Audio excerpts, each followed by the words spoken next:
Assalamualaikum warahmatullahi wabarakatuh. Halo semuanya, salam sejahtera untuk kita semua. Perkenalkan, kami mahasiswa Universitas Medan Area Fakultas Psikologi. Pada kesempatan kali ini kami akan memaparkan plan-plan apa saja sih yang harus kami persiapkan sebelum melakukan kegiatan wawancara nantinya. Kegiatan wawancara ini kami lakukan untuk memenuhi tugas mata kuliah psikologi perkembangan oleh dosen pengampu Ibu Eva Yulina, SPSI MPSI. Sebelum masuk ke penjelasan lebih lanjut, izinkan kami memperkenalkan diri terlebih dahulu. Perkenalkan, nama saya Saskia Putri Dinata, NPM 248600022. Saya di sini sebagai moderator dan sekaligus pembuka dalam kegiatan wawancara ini. Di sini saya juga mewakili teman saya yang bernama Nazwa Rahmi Izati, NPM 248600030. Nazwa bertugas untuk melakukan observasi awal dan mencatat hasil kegiatan wawancara nantinya. Tapi sayangnya Nazwa pada hari ini berhalangan untuk hadir. Tapi tenang aja kok, nanti Nazwa juga akan ikut dalam proses wawancaranya. Perkenalkan, nama saya Sri Cantika Dwiningsih, NPM 248600017. Saya berperan dalam penyusunan pedoman wawancara dan pengumpulan data. Perkenalkan, nama saya Tasya Ulia Putri, NPM 248600023. Saya di sini berperan dalam pengolahan data dan penyusunan laporan hasil wawancara. Perkenalkan, nama saya Riza Isya, NPM 248600026. Saya berperan dalam analisis aspek perkembangan dan karakteristik anak Down syndrome berdasarkan penelitian. Perkenalkan, nama saya Amelia Santia, NPM 248600033. Saya berperan dalam koordinasi kelompok serta memastikan proses wawancara berjalan lancar dengan etika penelitian. Perkenalkan, nama saya Sifatul Jara Siregar, NPM 248600002. Saya berperan dalam merangkum hasil wawancara serta menyusun kesimpulan sementara di data yang diperoleh. Perkenalkan, nama saya Gloria Pelita, NPM 238600374 yang bertugas untuk membantu keseluruhan proses kegiatan dan mulai dari persiapan hingga pelaksanaan kegiatan wawancara. Adapun kasus yang kami kaji dalam kegiatan wawancara ini adalah mengenai anak Down syndrome yang berfokus pada aspek-aspek dan karakteristik baik dari segi fisik, motorik, kognitif, medis maupun sosial emosionalnya. Nah, jadi Down syndrome merupakan kondisi yang ditandai oleh variasi manifestasi klinis yang luas, sehingga setiap anak dapat menunjukkan karakteristik yang berbeda-beda meskipun memiliki pola umum yang serupa. Metode yang kami gunakan dalam pengumpulan data adalah wawancara kualitatif yang dilakukan kepada satu orang narasumber, yaitu ibu sebagai orang tua dari anak dengan Down syndrome.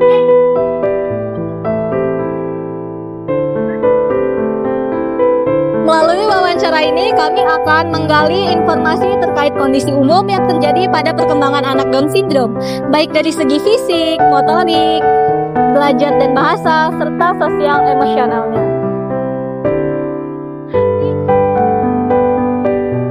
Seluruh proses kegiatan ini dilakukan melalui kerjasama kelompok dengan pembagian tugas yang jelas, serta tetap menjunjung tinggi etika dan kerahasiaan narasumber.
Assalamualaikum warahmatullahi wabarakatuh. Selamat siang, Bu. Siang. Terima kasih banyak karena telah bersedia meluangkan waktu untuk kami. Perkenalkan, saya Saskia Putri Dinata dan teman-teman saya. Perkenalkan, saya Sri Cantika Nunisi, juga dari program studi psikologi Universitas Medan Area. Perkenalkan, nama saya Amelia Gisandria.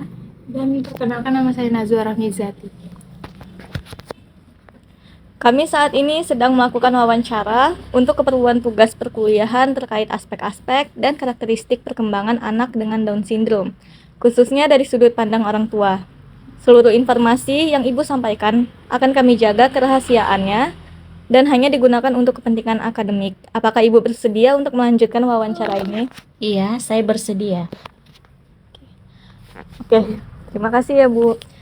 Bu, secara umum, setiap anak dengan Down syndrome memiliki kondisi yang berbeda-beda. Berdasarkan pengalaman Ibu, bagaimana kondisi anak Ibu sejak lahir hingga sekarang? Sejak lahir memang sudah terlihat sih ada perbedaan, tetapi awalnya tidak terlalu jelas. Seiring bertambahnya usia, ciri-cirinya makin tampak, baik dari fisik maupun perkembangan belajarnya. Jika dilihat dari pertumbuhan kepala, Bu, apakah pernah disampaikan oleh tenaga medis bahwa ukuran kepala anak ibu berbeda dari anak seusianya? Iya, dokter menyampaikan bahwa ukuran kepalanya lebih kecil dan bentuknya agak datar ya di bagian belakang. Dokter juga pernah menjelaskan bahwa hal ini berkaitan dengan perkembangan otaknya sejak dalam kandungan. Kalau dari segi wajah dan kepala, apakah Ibu melihat ciri khas tertentu pada anak Ibu? Iya, wajahnya memang khas ya, hidungnya agak datar, ada jaraknya antara mata terlihat lebih lebar dan matanya agak sipit. Lehernya juga terlihat lebih pendek dibanding anak normal lainnya. Bagaimana dengan kondisi rongga mulut dan kemampuan bicara anak Ibu? Apakah ada kesulitan tertentu? Dia bisa mengunyah tapi cepat dan kadang dia juga langsung menelan makanannya. Bicaranya juga terlambat. Dia hanya bisa mengucapkan papa papa papa untuk manggil orang. Bagaimana perkembangan motorik dan kekuatan otot anak Ibu? Ototnya memang lebih lemah dibandingkan anak normal lainnya. Waktu belajar duduk dan berdiri itu lebih lama. Sampai sekarang kalau berjalan sih harus ditita dulu. Kalau nggak ditita ya dia nggak berani jalan.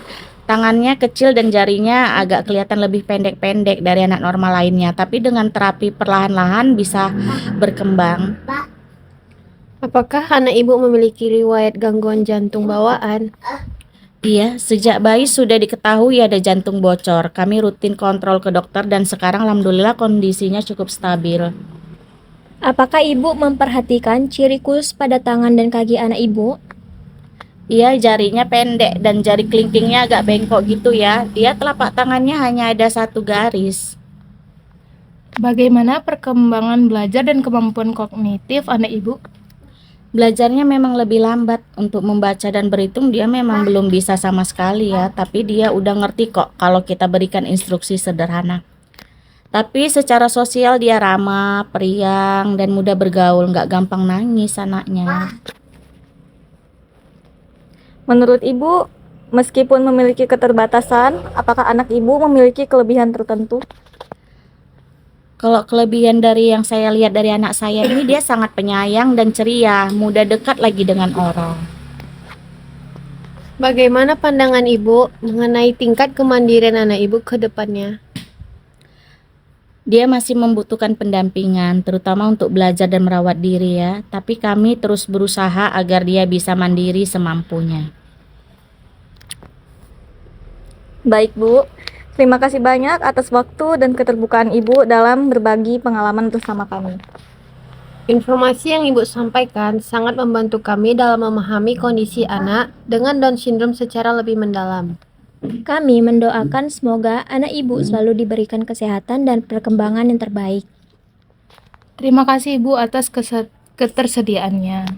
Iya, sama-sama. Semoga bermanfaat ya. Amin, terima kasih Bu.